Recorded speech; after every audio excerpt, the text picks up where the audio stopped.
Hello everyone, good morning. কেমন আছেন সবাই? আশা করছি সকলে খুব ভালো আছেন। আর আপনাদের ভালোবাসা ও আশীর্বাদে আমি এখন অনেকটাই ভালো আছি। তো দেখুন, আমি তো এখন হাট বাজার কিছু যেতে পারছি না। আর হাট বাজারটা তো আমাকেই করতে হয়, আমার হাজব্যান্ড করতে সময় পায় না। তো বাড়িতে সবজি টবজি যাই আনা হোক না কেন, সেটা আমাকেই আনতে হয়। আর আমি তো প্রায় এই 15-20 দিন মতো সমানে বাড়িতে বসে আছি, কিছুই করতে পারছি না। তো হাট বাজারও বাড়িতে কিছু ছিল না। তো ছেলেকে বলা হলো যে তুই কি যেতে পারবি? তো ও তো খুব খুশি। আর ও তো গেছে আমার সাথে হাটে, কিন্তু কখনো তো করেনি।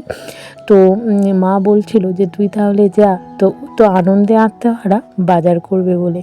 তো যাক, অনেকটাই খুশি। তো সেই জন্যই ভাবলাম যে ওকে ট্রাই করাই যাক। ও তো কিসের কত দাম সেটা জানে না। তো সেই জন্যেই ওকে না পয়সা দিয়ে দিয়েছিলাম যে 10 টাকার আদা, 10 টাকার লেবু, 10 টাকার শসা এভাবে আনবে। আর বলেছিলাম 10 টাকার পটল আনবে। আর ও বলেছিল মা আমি দুটো চপ নিয়ে আসবো, মানে তেলে ভাজা। তো সেটার জন্য ওকে 60 টাকা দিয়েছিলাম। আর বলেছিলাম তাহলে 10 টাকা আমাকে ফেরত এনে দেবে। তো ও কী করেছে, ওকে নাকি 10 টাকার পটল দেয়নি, ওকে 20 টাকার পটল নিতে হয়েছে। তাহলে আর আমাকে পয়সা ফেরত এনে দিতে পারেনি। তো ওইটার জন্য ভয় খাচ্ছিল। আমি বললাম যে ভয় খাওয়ার কিছু নেই, আসলে ছোটো ছেলে পেয়েছে তো ওই জন্যই হয়তো দেয়নি, কিন্তু 10 টাকার দেয় তো যা, কী আর করা যাবে। যেটুকুই এনেছে সেটুকুই অনেক। বাড়িতে সত্যি বলছি সবজিপাতি কিছু ছিল না। আর ওকে না আমি বেশি কিছু আনতেও বলতে পারিনি, আনতে পারবে কি না পারবে। তবে জানেন একটা মজার বিষয় কি হয়েছে, ওকে এই ছোট্ট মতো ব্যাগটা দিয়েছিলাম। ওই ব্যাগটা না সাইকেলের সিটের পেছনে ঢুকিয়ে দিয়েছিল আর খালি হাতে বাজারে গিয়েছিল। মানে ওর ব্যাগ হাতে বাজারে যেতে অনেকটা লজ্জা করেছে আর কি। তো এটা শুনে মা আর আমি দুজনে মিলে বেশ মজা করছিলাম ওকে নিয়ে।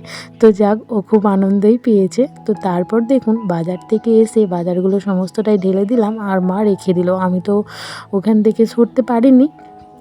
তো তারপর দেখুন কিছু তিল না মা এই 2 দিন ধরে রোদে দিয়েছে, কিন্তু মায়ের ক্ষমতায় আর কোলাচ্ছে না যে তিলগুলো একটু ছুলে নিই।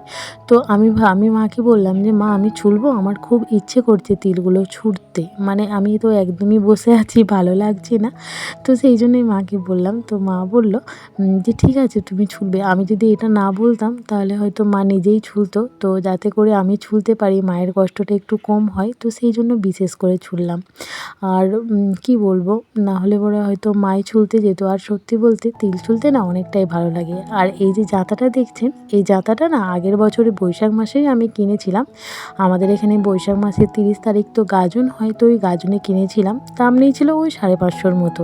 আর এদিকে আমার হাতটার অবস্থা দেখেছেন, ওই যে পড়ে গিয়েছিলাম কী পরিমাণে রক্ত, মানে বদরক্ত জমে গেছে, এখনও অনেকটা কেটে গেছে। তো ওখানটা অনেকটাই বদরক্ত জমে গিয়েছিল। এদিকে দেখুন আমার ছেলে এখন বসেছে তিল ছড়ার জন্য। আর দেখেছেন সব পড়ে যাচ্ছে, তো ও তিল ছুলতে কিন্তু ছাড়বে না। তো বারণ করছি, একদমই শুনছে না। ও বলে কি না আমি তিল ছুলবো। তো যাক, তারপরে তো ছুলছেই। আর ছোলার অবস্থাটা একবার দেখুন, কি পরিমাণে তিলগুলো সব বাইরে পড়ে যাচ্ছে, একটা তিলেরও আস্ত নেই। এটা একবারে কিন্তু হলোই না, আমাকে আবার একবার এগুলোকে ছুলতে হবে। তবে ওই যে ওর খুব মজা লাগছে এভাবে জাঁতাটা ঘোরাতে। তো আমি বলছি আমায় দে, ও কিন্তু শুনছেই না। তো কয়েকদিন আপনাদের সাথে একদম নিয়মিত ভিডিও আমি শেয়ার করতে পারছি না, তো তার জন্য আমি খুবই দুঃখিত। তো এভাবে আমার পাশে থাকবেন, সাথে থাকবেন। আসলে পরিস্থিতি মানুষ কখন কে কোথায় নিয়ে যায় একদমই বলা যায় না, এমন একটা পরিস্থিতি তৈরি হয়েছে। সত্যি বলছি আমি ভিডিও শ্যুট করতে পারছি না গো। তো চেষ্টা করছি যতটুকু পারছি শেয়ার করার জন্য। বাবা তুমি যা পরিমাণে ঘোরাচ্ছ, একটা তিলও কিন্তু মানে ছোলা যাচ্ছে না, সব বেরিয়ে যাচ্ছে। আর এদিকে মা রান্না বসিয়েছে। আরও যখন তিলটা ছোলা হচ্ছে মা আমাকে দেখাচ্ছে যে দেখো ভাতটা হয়েছে কি না। তো সেটাই মাকে বলছিলাম।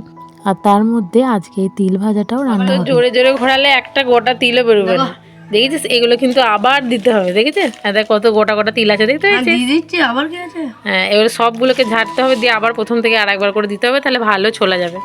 চলো আমি করে নিচ্ছি, চলো তুমি ওঠো, তুমি ওঠো, ওরম করে ফু দেয় না, চলো ওঠো। তারপর বসেছিলাম একটু মেশিনে। তো মেশিনে তো পাটা একদমই রাখতে পারছি না, কষ্ট হচ্ছে। তো সেই জন্যই আর কি দুখানা বালিশ একটা শতরঞ্চি নিয়ে আমি সে মেশিনে বসেছি সেলাই করার জন্য। অনেক কষ্টে জানো, তবে মন থেকে অনেকটা শান্তি পাচ্ছি যে আমাকে আর বসে থাকতে হচ্ছে না, আমি কিছু কাজ করতে পারছি। তো এটাই আমার কাছে বিশাল আনন্দের গো, আমার বেশ ভালো লাগছে। আর দেখুন আমার কি অবস্থা হয়েছে, মানে পুরোটা ঘেমে অস্থির হয়ে গেছি, এত পরিমাণে গরম পড়েছে কি বলবো। আর এদিকে দেখুন এই যে আমি এখন পাটা কিভাবে রেখেছি, তো চলুন আমি আপনাদের দেখাই যে কি এর মধ্যে কি কি রাখা আছে। তো আস্তে আস্তে পাটা আমি বের করে নেব, একদম তাড়াহুড়ো করতে পারছি না। তো দেখুন এই যে প্রথমে আছে একটা পাশ বালিশ, তারপরে আছে একটা মাথার বালিশ, তারপরে আছে একটা শতরঞ্চি।